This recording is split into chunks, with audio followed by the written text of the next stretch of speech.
For the moment and return to the story today that President Cyril Ramaphosa has attended the inauguration of the new president of Mozambique, Daniel Chapo. That inauguration event has just finished. Professor Issac Khambule is a professor of political economy at the University of Johannesburg. Professor Khambule, good afternoon to you. So Mozambique is our neighbour. President Ramaphosa would be expected to attend, but there have been long protests there. The result of the election is still contested. Was it wise for him to go?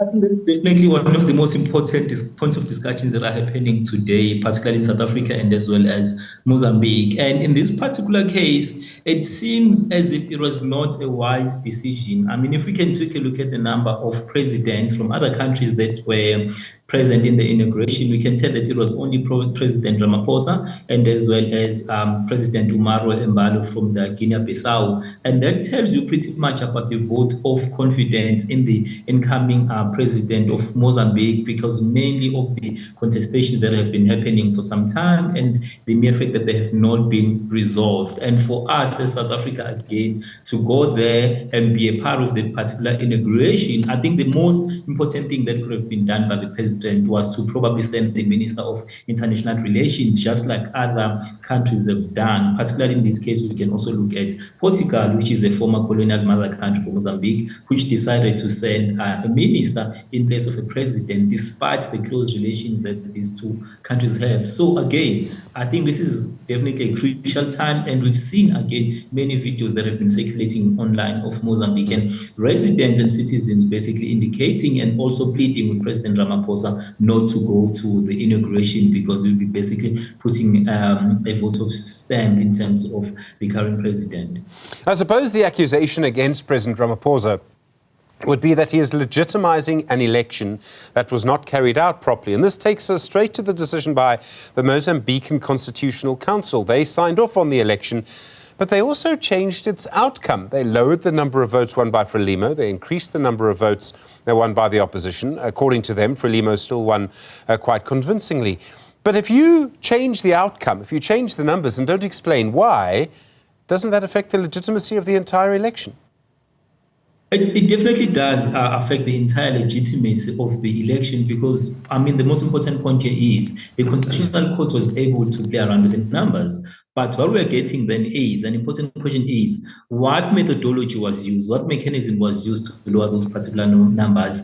And in that case, if you are the Constitutional Court and you are lowering numbers and you see that there were particular discrepancies, why are you not calling the entire elections off and then asking for a rerun? Because it basically suggests that there could have been a lot of irregularities with this particular election. We've also seen a number of reports from the EU that show, again, that there were quite a number of irregularities in terms of voter counting. And this is why, again, we are seeing this consistent protest. And the mere fact that the protest started last year in October and now we're in January of 2025 and we're still seeing this protest basically indicate there's a particular crisis happening in Mozambique, and we do not want to see Mozambique going back to the dark days that it went through during the civil war. And in this particular case, it is very important for neighboring countries such as South Africa to also play an important role in terms of creating a particular dialogue, so that if it means that there needs to be a re-election or if there's going to be a government of national unity, let it be, rather than the current situation that we are facing. If you look at the situation in Mozambique, so Mondlane, the opposition leader, I think he was originally in Renamo for a while, but he didn't campaign with Renamo. He campaigned on his own. And yet he's been able to really create or inspire or incite, pick a word, these protests that have been going on for a very long time. What's changed in Mozambican society that's allowed him to sustain these protests for so long? In my understanding of Mozambique's democratic history, this has never happened before.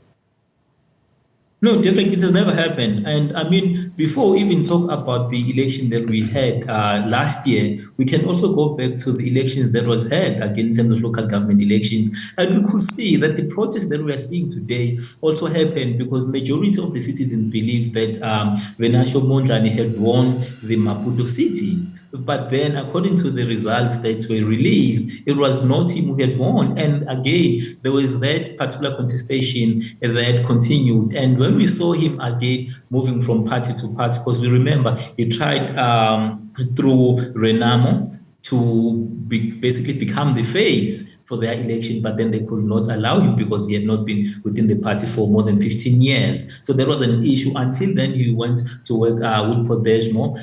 Again, what we saw there is that he was able to bring this popular mass mobilization whereby a lot of people then voted for the party for him to get to the kind of stage that he's getting. And this again is also an indication that there is a swing and a wind of change that is happening in Mozambique, particularly with the idea that a new leadership is needed, a leadership that does not come from Renamo, a leadership that does not come from Frelimo. And then we see then the emergence of this particular individual who seems to be quite powerful in terms of mobilizing the masses to be on his side.